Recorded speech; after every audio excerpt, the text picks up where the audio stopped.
Hello दोस्तों, मेरा नाम उत्कर्ष पांडे। इजी स्टडी में आपका आज फिर से स्वागत है। तो आज हम लोग देखने वाले हैं सिंधु घाटी सभ्यता यानी इंडस वैली सिविलाइजेशन का पार्ट 1 हम लोग कर चुके हैं और वहाँ से पूरा का पूरा जो इसका सिंधु घाटी सभ्यता का मूलभूत ज्ञान है उसको हम लोग ले चुके हैं। अगर आप नहीं देखे हैं तो जाकर डिस्क्रिप्शन बॉक्स में मैं उसका लिंक दे दूँगा, आप वहाँ जाकर पहले पार्ट 1 देख के आएँ, फिर पार्ट 2 आपको बहुत बढ़िया समझ में आएगा। और यहाँ पे पार्ट 2 में मैं पूरा का पूरा आपको ये समझाने वाला हूँ कि इसका प्रमुख स्थल कहाँ से कहाँ तक है, इंडस वैली सिविलाइजेशन कहाँ था और इसका प्रमुख स्थल से क्या क्या क्वेश्चन बनते हैं, इंपॉर्टेंट क्या क्वेश्चन बनते हैं एग्जाम ओरिएंटेड। मैं पूरा एकदम एग्जाम ओरिएंटेड कंपाइल करके ला के आपको दिखा रहा हूँ यहाँ पे, तो इसको बढ़िया से आप समझें और पार्ट 1 को आप पहले समझ के आएँ। क्योंकि अगर आप आधारभूत ज्ञान को रखेंगे अपने पास तो एग्ज़ाम में जब क्वेश्चन बनता है तो जो क्वेश्चन आपको आते हैं उसको तो आप बना देते हैं, बहुत बढ़िया बात है। लेकिन जो क्वेश्चन आपको नहीं आते हैं, नहीं पढ़े हुए हैं, उसको भी अगर आप मूलभूत ज्ञान रखते हैं तो उसको भी आप बढ़िया से कर पाते हैं। और वही जो क्वेश्चन आप कर पाते हैं जिसको आप नहीं पढ़ के गए थे लेकिन अपने दिमाग के हिसाब से अगर आप पढ़ा था तो उसको कर लिया आपने, वही सब क्वेश्चन आपको रिजल्ट दिलवाते हैं। मतलब वहीं से जब उन सब को आप सॉल्व कर पाते हैं जो आप नहीं पढ़ के गए थे, बस अपने ज्ञान के माध्यम से उसको बढ़िया से आप सॉल्व कर लिए, तो वही आपको रिजल्ट दिलवाता है। तो अब देखते हैं, ये है हमारा प्यारा भारत। आप देख पा रहे हैं भारत के इस साइड यानी वेस्ट साइड में सिंधु घाटी सभ्यता पड़ता था। ठीक है, ये है भारत और ये है इसका वेस्ट साइड, समझ रहे हैं। और ये यहाँ से ये पूरा पाकिस्तान पड़ता है, आपको पता है। भारत से इधर पाकिस्तान, ये जम्मू कश्मीर है, इधर पाकिस्तान पड़ता है और इधर अफगानिस्तान पड़ता है। मतलब भारत से इधर पाकिस्तान और इधर अफगानिस्तान, आपको पता है। तो ये जो इंडस वैली सिविलाइजेशन है ये पहले जान जाइए कि 3 देश में फैला हुआ है। ये यहीं से क्वेश्चन स्टार्ट है, बढ़िया से पॉइंट आप करते जाइए। पहला क्वेश्चन यही पूछता है कि इंडस वैली सिविलाइजेशन का कितने देशों में विस्तार है, तो 3 देशों में, इंडिया, पाकिस्तान और अफगानिस्तान। ठीक है, अब ये भी पूछता है कि कितने स्थल कहाँ से पाए गए हैं, तो टोटल इसका स्थल कम से कम 1500 है और भी ज़्यादा ही बढ़ते जा रहा है, खोज हो रहा है। तो लेकिन ऐसे माना जाता है एनसीईआरटी के हिसाब से कि लगभग 1500 स्थल इंडस वैली सिविलाइजेशन के खोजे गए हैं, यानी 1500 स्थान खोजे गए हैं। और सबसे अधिक इंडिया में है, लगभग 940 इंडिया में। पाकिस्तान में कितने हैं, तो 500 प्लस है कम से कम, और अफगानिस्तान में मात्र 2। तो यहाँ से क्वेश्चन पूछता है अफगानिस्तान से कि अफगानिस्तान से कितने स्थल खोजे गए हैं, सिर्फ 2 स्थल खोजे गए हैं अफगानिस्तान में इंडस वैली सिविलाइजेशन के। ठीक है, तो ये सब हो गया क्वेश्चन। इंडिया के वेस्ट पार्ट में पड़ता है ये इंडस वैली सिविलाइजेशन। ठीक है, ये भी आप समझ गए हैं। और ये देखिए इंडिया में मतलब कि इंडस वैली सिविलाइजेशन का सबसे नॉर्थ छोर कहाँ है, जम्मू कश्मीर में है, मांडा में, याद रखिएगा। सबसे नॉर्थ छोर कहाँ है, मांडा में, जम्मू कश्मीर में। सबसे साउथ छोर कहाँ है, महाराष्ट्र में, कहाँ पे, दाइमाबाद। ठीक है, महाराष्ट्र में दाइमाबाद में। सबसे यूपर जेएनके में, जम्मू कश्मीर में, नीचे महाराष्ट्र में। जम्मू कश्मीर से लेकर महाराष्ट्र तक फैला हुआ था ये, याद रखिएगा, ऊपर से लेकर नीचे तक। सबसे ईस्ट पार्ट यूपी में, याद रखिए यहाँ पे यूपी पड़ता है देश का हमारा, यूपी तक। सबसे ईस्ट पार्ट सिंधु घाटी सभ्यता का कोई है वो है यूपी में आलमगिरीपुर। ठीक है, आलमगिरीपुर तक ये फैला हुआ है, याद रखिएगा। और सबसे वेस्ट पार्ट में पाकिस्तान का एक प्रांत पड़ता है बालूचिस्तान में सतका गढ़वाल में पाया गया, समझ गए। मतलब कि पूरा इंडस वैली सिविलाइजेशन का आप देख पा रहे हैं, ये पूरा का पूरा त्रिकोण में है। देखिए यहाँ से देखिए सतका गढ़वाल बलूचिस्तान से सबसे ईस्ट, सबसे वेस्ट पार्ट, सबसे नॉर्थ पार्ट हो गया ऊपर जेएनके मांडा में, सबसे ईस्ट पार्ट हो गया यूपी में और सबसे नीचे का साउथ पार्ट हो गया महाराष्ट्र में। तो जम्मू कश्मीर, महाराष्ट्र, यूपी और बलूचिस्तान, यहाँ से यहाँ तक पूरा का पूरा फैला हुआ है इंडस वैली सिविलाइजेशन, समझ गए। ये है पूरा, थोड़ा बड़ा मैप के हिसाब से मैं आपको बता दे रहा था, आपको समझ में आएगा। अब समझिए कि पूरा नॉर्थ वाले पार्ट से लेकर पूरा का साउथ वाले पार्ट तक इसका 1400 किलोमीटर लंबाई है। याद रखिए क्वेश्चन पूछता है कि इंडस वैली सिविलाइजेशन नॉर्थ से लेकर साउथ तक कितना किलोमीटर है, तो 1400 किलोमीटर है। इंडस वैली सिविलाइजेशन ईस्ट से लेकर वेस्ट तक कितना किलोमीटर है, तो 1600 किलोमीटर है। ऐसे ऐसे 1600 किलोमीटर है, ऐसे ऐसे 1400 किलोमीटर है, याद रखिएगा इंडस वैली सिविलाइजेशन। ठीक है, और पूरा का पूरा अगर इसका स्क्वायर किलोमीटर समझा जाए तो 13 लाख स्क्वायर किलोमीटर में पूरा का पूरा ये फैला हुआ है इंडस वैली सिविलाइजेशन। माना जाता है कि ये इंडिया का और वेस्ट में इधर जब पाकिस्तान, अफगानिस्तान और उधर जाइएगा ना तो पड़ता था मेसोपोटामिया का सभ्यता। तो मेसोपोटामिया का सभ्यता और नीचे जाइएगा तो अफ्रीका पड़ता है, आपको पता है। इधर से एशिया से नीचे अफ्रीका पड़ता है। अफ्रीका में पाया जाता था नील नदी का सभ्यता, यानी कि वहाँ पे था मिस्र का सभ्यता। तो मिस्र का सभ्यता और मेसोपोटामिया का सभ्यता मिला के भी जितना बड़ा होता था उसका 12 गुना बड़ा था इंडस वैली सिविलाइजेशन, हमारा सिंधु घाटी सभ्यता। ये भी क्वेश्चन पूछा है कि कितना गुना बड़ा है हमारा इंडस वैली सिविलाइजेशन, इन दोनों को मिला के भी 12 गुना बड़ा है हमारा, याद रखिएगा। इतना विस्तार में है ये, इतना बड़ा एरिया में इंडस वैली सिविलाइजेशन हमारा फैला हुआ है। और भी ये स्थल बढ़ ही रहे हैं, और भी अभी खोज चल ही रहा है, कभी यहाँ मिल जाता है, कभी यहाँ मिल जाता है। ऐसे करके चल रहा है, लेकिन इतना विस्तार में ये फैला हुआ है। ठीक है, अब इसका थोड़ा सा और कुछ इंपॉर्टेंट पॉइंट छोटा छोटा देख लेते हैं, फिर आगे बढ़कर हम लोग समझेंगे कि इसका प्रमुख स्थल क्या है और उसकी विशेषताएं क्या क्या हैं, जहाँ से क्वेश्चन बनता है। नगर 2 भाग में थे। 2 भाग का मतलब ये है कि जो नगर था वो 2 तरीके से बटा हुआ था। ठीक है, जैसे कि जो अमीर लोग होंगे शायद, उस समय माना जाता है ऐसा कि जो अमीर लोग होंगे वो लोग, जो ज़मीन था थोड़ा सा ऊंचा में उनका घर हुआ करता था और नीचे में आम लोगों का घर हुआ करता था। तो इस तरह का थोड़ा सा वहाँ पे देखा गया है, मोहनजोदड़ो में भी, हड़प्पा में भी, और लगभग सारे जगह देखा गया है कि ऐसा पाया गया है। ठीक है, तो हम लोग समझ लिए हैं कि नगर का किस तरह से वहाँ पे भागीन था। ईंट का वहाँ पे क्वालिटी क्या था कि सब का सब ईंट आप देखिएगा ना, तो कच्चा भी ईंट मिलता था, यहाँ पक्का भी ईंट मिलता था। कच्चा ईंट से रोड वगैरह बनता था, पका हुआ ईंट से बड़ा बड़ा बिल्डिंग या इमारत बनता था।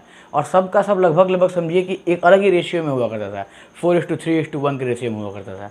उस समय इतना माप डॉली लोग का तगड़ा था कि सब ईंटा एक ही शेप में हुआ करता था, समझे। अब देखिए कुआं, हर घर में कुआं हुआ करता था, और वो कुआं का पानी जब ज़मीन पे गिरेगा तो वहाँ से निकल के एक ड्रेन में जाएगा, और वो ड्रेन जाके एक मेन नाली में मिलेगी, और मेन नाली जो है वो जाके नदी में मिलेगा। इतना तगड़ा व्यवस्था था ड्रेनेज सिस्टम का सिंधु घाटी सभ्यता में। मैंने आपको पहले बताया कि यहाँ पे ड्रेनेज सिस्टम बढ़िया था, मैं थोड़ा सा विस्तार से बता रहा अभी कि ड्रेनेज सिस्टम यहाँ बहुत बढ़िया था, समझ रहे हैं। कुआं यहाँ हर घर में हुआ करता था, और आप समझिए कि जब वहाँ पानी जा रही है ना, तो बीच में एक छानी टाइप के लगा देते थे ये लोग कि वहाँ पे जो कचरा वहाँ जाकर फंस जाएगा, पानी निकल जाएगा, और फिर वो कचरा को निकाल के वो लोग फेंक दिया करते थे। इस तरह का व्यवस्था वहाँ का हुआ करता था कुआं। नेक्स्ट है दरवाज़ा।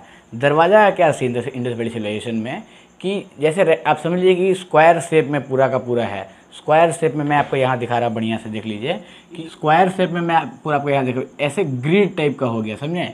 अब इसी में घर बन गया सब जगह। ठीक है, यहाँ घर हो गया, यहाँ घर हो गया, यहाँ घर हो गया, ऐसे करके सब जगह घर हो गया। और ये जो घरें हैं, ये जितना सारा घर है, इनका जो गेट है ये सब अंदर के अंदर खुलता था। ये अंदर, इधर अंदर सब अंदर खुल रहा है, समझे। ऐसे बाहर के साइड में नहीं खुल रहा है। ये मेन रोड दिखा रहा है मैं आपको, ये मेन रोड है। तो मेन रोड के साइड में किसी का घर नहीं खुलता था, मेन रोड का साइड में किसी का घर का दरवाज़ा नहीं खुलता था, सब अंदर में खुलते थे। ये अंदर में एक दूसरे की तरफ सब मुंह रख के खुलते थे, समझ गए। पीछे साइड नहीं खुलते थे। क्यों? शायद इस समय माना जाता था कि एक्सीडेंट के चलते, अब यहाँ से गेट अगर खोलेंगे डायरेक्ट बाहर निकलेंगे तो हो सके मेन रोड चलता हुआ रहता है, एक्सीडेंट कुछ हो जाए, या फिर उस समय धूल मिट्टी से बचने के लिए, जो भी रहा हो उस समय का बात। लेकिन ये भी यहाँ का प्रमुख चीज़ है कि दरवाज़ा जो है वो अंदर की तरफ खुला करता था, याद रखिएगा, इंडस वैली सिविलाइजेशन में। अब देखते हैं तो रोड का क्या सीन था। तो रोड का व्यवस्था इतना तगड़ा था उस समय कि जो मेन रोड हुआ करता, जो मैंने आपको बताया कि ये मेन रोड है, यहाँ से व्यापार हुआ करता था, अगल बगल के राज्य में जा रहे हैं, ये मेन रोड है।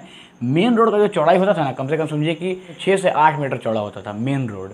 और जो ये अंदर का रोड हुआ करता था कॉलोनी में, यहाँ अंदर में भी रोड हुआ करता है। ये देखिए ऐसे सब जगह रोड है, कॉलोनी में अंदर ही अंदर रोड है, ऐसे भी रोड है। तो ये घर से ये घर आने के लिए ये रोड पकड़ के आ रहे हैं। तो ये जो कॉलोनी के अंदर इनके घर थे, और उसमें जो रोड हुआ करता था उसका 3 से 4 मीटर हुआ करता था। मतलब कि छोटा जो रोड है उसको 3-4 मीटर में बनाया गया था, बड़ा जो रोड है उसको 6 से 8 मीटर में बनाया गया था। इतना तगड़ा व्यवस्था था उस समय, समझिए।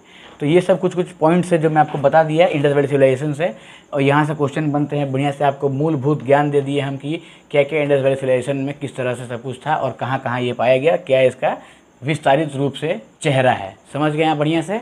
अब हम लोग देखते हैं कि इसके जो प्रमुख स्थल है, मतलब कि इंडिया में, पाकिस्तान में, अफगानिस्तान में, जहाँ जहाँ प्रमुख स्थल हैं।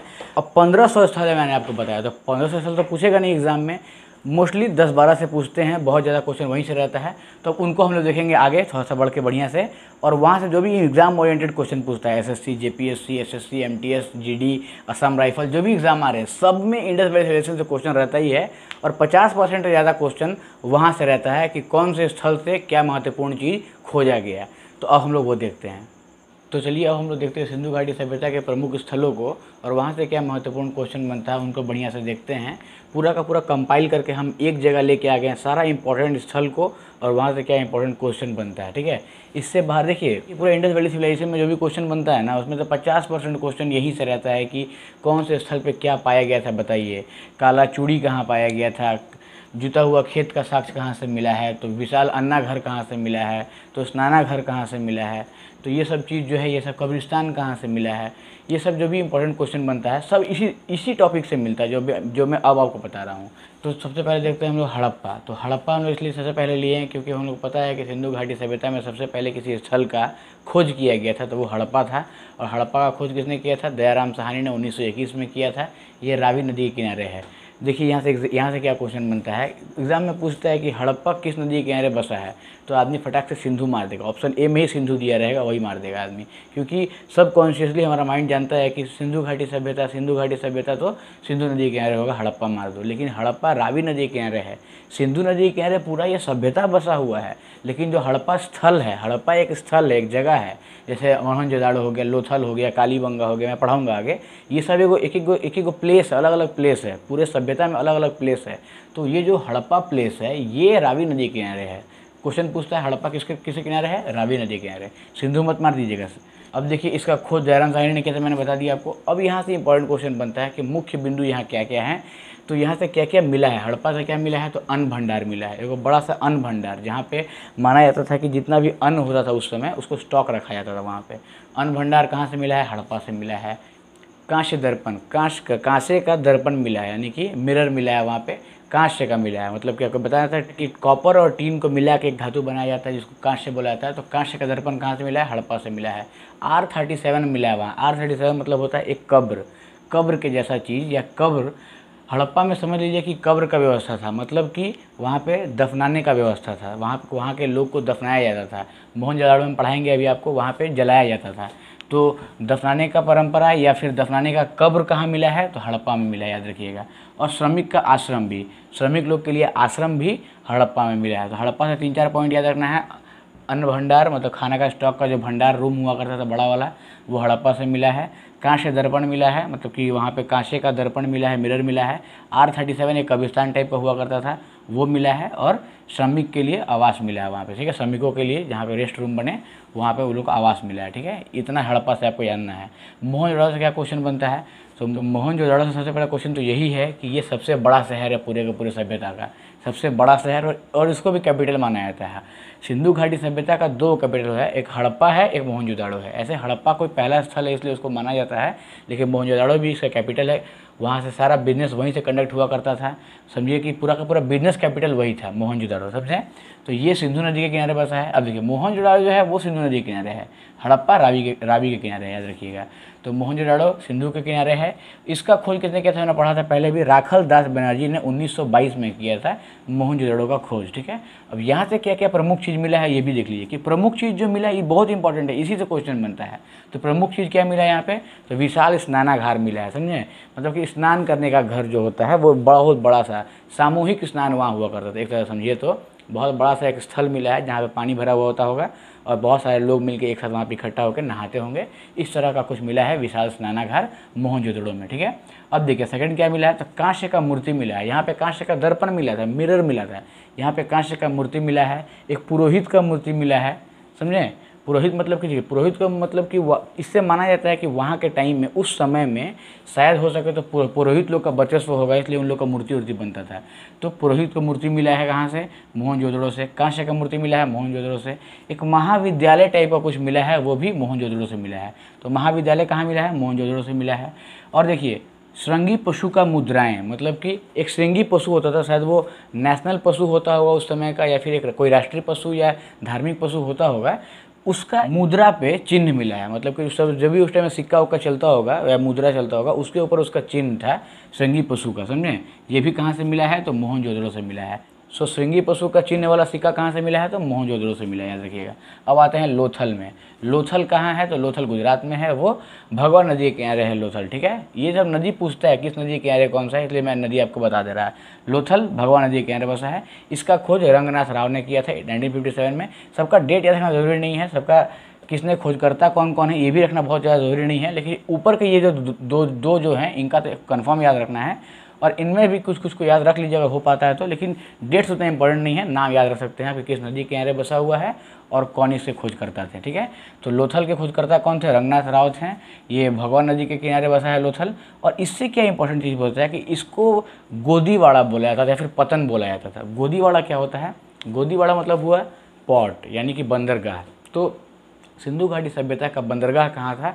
लोथल था। ठीक है, बंदरगाह, बंदरगाह के लिए ऑप्शनल वर्ड्स ये सब हैं। गोदीवाड़ा क्वेश्चन पूछता है कि सिंधु घाटी सभ्यता का गोदीवाड़ा कहाँ था? तो लोथल।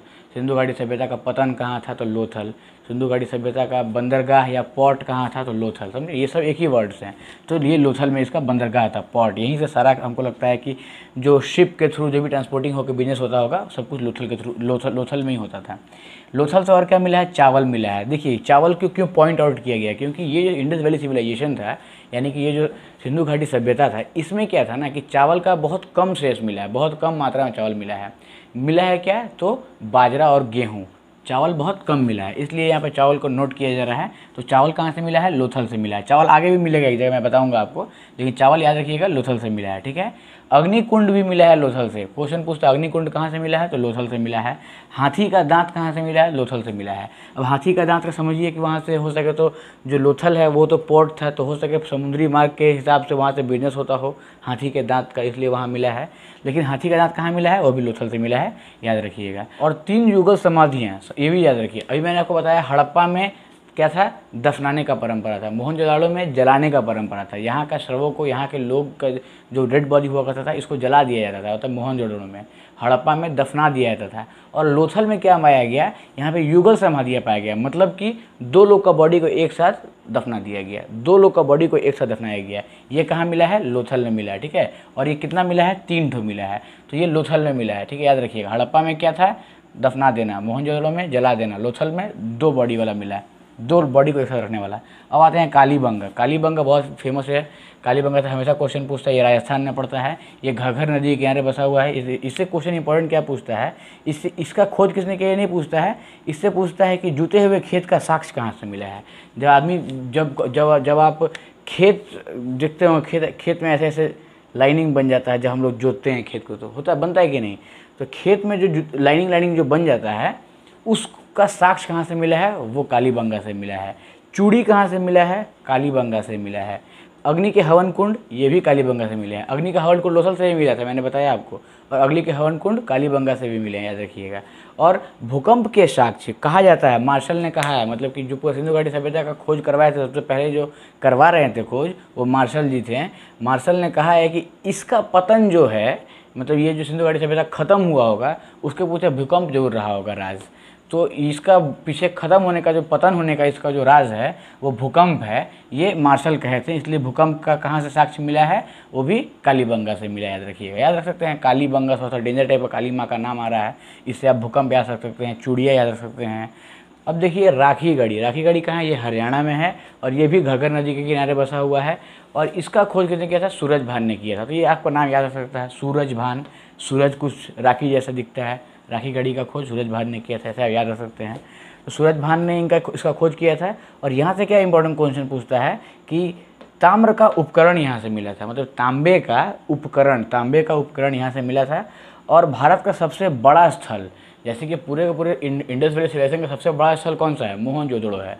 सबसे पहला स्थल कौन सा? हड़प्पा है। लेकिन भारत में, ये दोनों लेकिन पाकिस्तान में पड़ते हैं। मैं बताना आपको भूल गया था पहले, ये जो हड़प्पा है ये पाकिस्तान में पड़ता है, पंजाब प्रोविंस में पड़ता है। मोहनजोदड़ो सिंध प्रोविंस में पड़ता है, पाकिस्तान में पड़ता है। ये दोनों इंडिया में नहीं पड़ते हैं, अभी के इंडिया में नहीं पड़ते हैं। उस समय तो सब भारत ही था, लेकिन अभी के समय में हड़प्पा और मोहनजोदड़ो दोनों पाकिस्तान के अंदर पड़ते हैं। और ये जो है राखी गढ़ी, ये घग्गर नदी के किनारे बसा है, और ये भारत का सबसे बड़ा स्थल है, याद रखिएगा। भारत में सबसे अधिक स्थल पाए गए हैं, मैंने आपको बताया है, 900 से ऊपर स्थल यहाँ पाए गए, 940 पाए गए हैं, और भी धीरे धीरे बढ़ ही रहे हैं। ठीक है, इधर के 5 हमने देख लिया, हड़प्पा, मोहनजोदड़ो, लोथल, कालीबंगा, राखी गढ़ी। इन 5 से बहुत बार क्वेश्चन पूछा है, एसएससी में क्वेश्चन पूछा है, इसलिए ये सब मैंने आपको बताया बढ़िया से। तो चलिए अब आगे बढ़ के यहाँ देखते हैं। तो चिन्हू पाकिस्तान में पड़ता है, सिंधु नदी के किनारे बसा है, और इसका खोज मैके और मजुमदार ने किया था। मैके और मजुमदार। यहाँ से क्वेश्चन पूछता है कि मनके बनाने का कारखाना कहाँ पाया गया? मनके बनाने का मतलब कि जो आभूषण होते थे, ज्वेलरीज होती थी, इसका कारखाना कहाँ पाया गया, तो वो चिन्होदड़ों में पाया गया। याद रखिएगा, जो आभूषण होते थे, ज्वेलरीज होती थी, लड़की लोग उस समय की जो होगी वो सजने के लिए जो आभूषण पहनती थी, उसका जो कारखाना था, मनके बनाने का कारखाना, वो चिन्होदड़ों में पाया गया है। चिन्होदड़ों से आप नाम याद रख सकते हैं, थोड़ा सा अजीब सा नाम ही है चिन्होदड़ों, तो यहीं पे फैशन सबका चीज़ मिल रहा था। अब देखिए कंघा, लिपस्टिक, काजल, पाउडर, ये सब चीज़ कहाँ से मिला है, चिन्होदड़ों से ही मिला है। मतलब कि पूरा आप समझ सकते हैं, पूरा मेकअप किट कहाँ से मिला है, तो चिन्होदड़ों से मिला है। आप याद सकते हैं, नाम से याद कीजिए, नाम इतना भद्दा सा है लेकिन सारा सुंदर चीज़ वहाँ मिल रहा है। चिन्होदड़ों, चिन्होदड़ों से क्या मिल रहा है, ये सब कुछ, ठीक है। लिपस्टिक, कंघा, काजल। अब देखिए उस समय लिपस्टिक हुआ करता था, अलग तरीका का लिपस्टिक होगा, हमारे ऐसा लैक्मी का नहीं, लेकिन ज़रूर है कि उस समय भी कुछ उन्होंने तरीका निकाला होगा। लिपस्टिक था, पाउडर था, काजल था, सब कुछ था, आभूषण थे, सब कुछ था। बिल्कुल वो लोग भी यह समझिए कि डिजिटल ही था एक तरह से। अब देखिए नेक्स्ट देखते हैं हम लोग, तो बनावली। बनावली कहाँ पड़ता है, हरियाणा में पड़ता है। ये सरस्वती नदी के किनारे बसा हुआ है, जो नदी अब विलुप्त हो गया हमारे देश से, सरस्वती नदी, उसके किनारे बनावली बसा हुआ था। और यहाँ से मिला है मिट्टी का हल। मिट्टी का हल मिला, याद रखिएगा, आसानी से याद रख सकते हैं आप। मिट्टी का हल मतलब कि खिलौना है वो, मिट्टी का हल जो खिलौना जैसा है, हल, तो खिलौना कहाँ बना है, बनावली में। तो ये खिलौना कहाँ बना है, बनावली। बनावली से याद रख सकते हैं, खिलौना बना था वहाँ पे, मिट्टी का खिलौना बना था बनावली में। आप याद रख सकते हैं, नाम यहाँ पे थोड़ा कॉमन है। अब एक ट्रिक है, आप अपने तरीके से याद रख लीजिएगा, लेकिन ये सब इंपॉर्टेंट चीज़ है, ठीक है। तो मिट्टी का हल कहाँ से मिला था, बनावली से मिला था। और यहाँ से कंफ्यूज नहीं होना है कि जुते हुए खेत का साक्ष्य वो कालीबंगा से मिला है। जुता हुआ खेत, जो लाइनिंग बनता है, जुता हुआ खेत का साक्ष्य वो कालीबंगा से है, और मिट्टी का हल वो बनावली से है। इसमें कंफ्यूज मत हो जाइएगा, थोड़ा इसलिए मैं रिपीट कर दिया इसको। अब देखते हैं रोपड़ को, तो रोपड़ पंजाब में पड़ता है और ये सतलज नदी के किनारे बसा है। और इसका खोजकर्ता कौन थे, तो यज्ञदत्त शर्मा जी थे, ठीक है। यज्ञदत्त शर्मा जी ने रोपड़ का खोज किया था। और यहाँ से प्रमुख क्या मिला है, तो तांबे का कुल्हाड़ी मिला है, बस, ठीक है। कुल्हाड़ी एक्स, तो तांबे का कुल्हाड़ी कहाँ से मिला है, रोपड़ से मिला है। तो पंजाब से कुल्हाड़ी मिला है, याद रखिएगा, पंजाब से तांबे का कुल्हाड़ी मिला है, याद रखिएगा। तो आगे बढ़ के अब देखते हैं, तो रंगपुर आता है। रंगपुर कहाँ पड़ता है, गुजरात में, गुजरात के अहमदाबाद में पड़ता है। तो रंगपुर कहाँ है, तो भादर नदी के किनारे बसा हुआ है। और SR राव ने इसका खोज किया था। और यहाँ से क्या मिला है, तो देखिए धान मिला है, ज्वार मिला है, बाजरा मिला है। यहाँ से धान, ज्वार, बाजरा जो मिला है, यानी कि चावल के अवशेष यहाँ भी पाए जा सकते हैं, चावल के अवशेष लोथल में भी पाए गए हैं, ठीक है। तो चावल का अवशेष से क्वेश्चन जानबूझ के मैं आपको बार बार बता रहा है, यहाँ तो क्वेश्चन पूछता है, क्योंकि चावल बहुत कम पाया जाता था सिंधु घाटी सभ्यता में। चावल नहीं होता था वहाँ पे, सिर्फ गेहूँ हुआ करता था और अलग अलग अन्य हुआ करते थे, लेकिन चावल बहुत कम हुआ करता था, ठीक है। अब नेक्स्ट आकर देखते हैं, तो सुरकोटदा। सुरकोटदा सरस्वती नदी के किनारे बसा हुआ था, और सुरकोटदा गुजरात में पड़ता है, कक्ष में। सुरकोटदा से भी क्वेश्चन पूछता है कि कलश सावधान कहाँ पाए गए। देखिए मैंने आपको पहले यहाँ देखिए मैंने आपको बताया कि हड़प्पा में दफना देने की परंपरा थी, जो कि मैंने बताया R37 कब्रिस्तान वहाँ हुआ था, R37। मोहनजोदड़ो में जलाने की परंपरा मिली, मैंने बताया। लोथल में 2 डेड बॉडी को एक साथ रख के दफनाया जाता था, ये मिला। इन तीनों से हम लोग पढ़ चुके हैं। चौथा देखिए यहाँ पे सुरकोटदा। सुरकोटदा में कलश सावधान मिला है, मतलब कि कलश में, एक मटका में डेड बॉडी को रख के ज़मीन में गाड़ दिया जाता था। ये कहाँ से मिला है, ये सुरकोटदा से मिला है। तो ये बहुत इंपॉर्टेंट, ये क्वेश्चन पूछता है, SSC में ये क्वेश्चन पूछा है, सो दैट्स वाई इसको देख लीजिएगा आप, ठीक है। और सुरकोटदा से क्या क्वेश्चन पूछता है, तराजू। सिंधु घाटी सभ्यता में तराजू हुआ करता था, समझिए, उन लोग को तब भी मापदंड सब कुछ का ज्ञान था।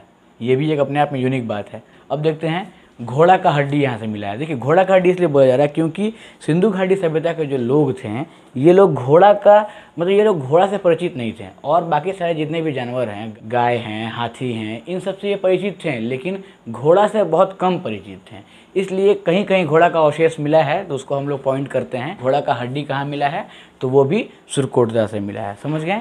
तो मैंने आपको पूरा बता दिया कि किस किस स्थल से क्या क्या प्रमुख चीज़ मिला है, और यहीं से क्वेश्चन बनता है एकदम। ये जुता हुआ खेत बहुत बार पूछता है, अन्ना भंडार बहुत बार पूछता है, R37 बहुत बार पूछा है, विशाल स्नानागार बहुत बार पूछा है, यहाँ से ये घोड़ा का हड्डी बहुत बार पूछा है, कलश सावधान पूछता है बहुत बार। मतलब पूरा को जो मैं कंपाइल करके आपको जो दे रहा हूँ, इसको आपको बार बार रिपीट करके, जितने बार भी आप रिपीट करके देखो, लेकिन इसको कैसे भी आपको याद कर लेना है, याद रख लेना है। यहीं से क्वेश्चन बनते हैं पूरे एग्जाम ओरिएंटेड, समझ गए आप। तो चलिए आशा करते हैं कि आपको सब कुछ समझ में आया होगा, और अगर कुछ समझ में नहीं आया है तो बिल्कुल अपना कमेंट बॉक्स में ड्रॉप करें, उसका आपको जवाब दिया जाएगा। लेकिन इसको 1-2 बार रिपीट करके देखिए, आपको बिल्कुल सब समझ में आ जाएगा, ठीक है। तो इसी के साथ फिर मिलते हैं हमारे नेक्स्ट वीडियो में, तब तक के लिए जय हिंद, जय भारत।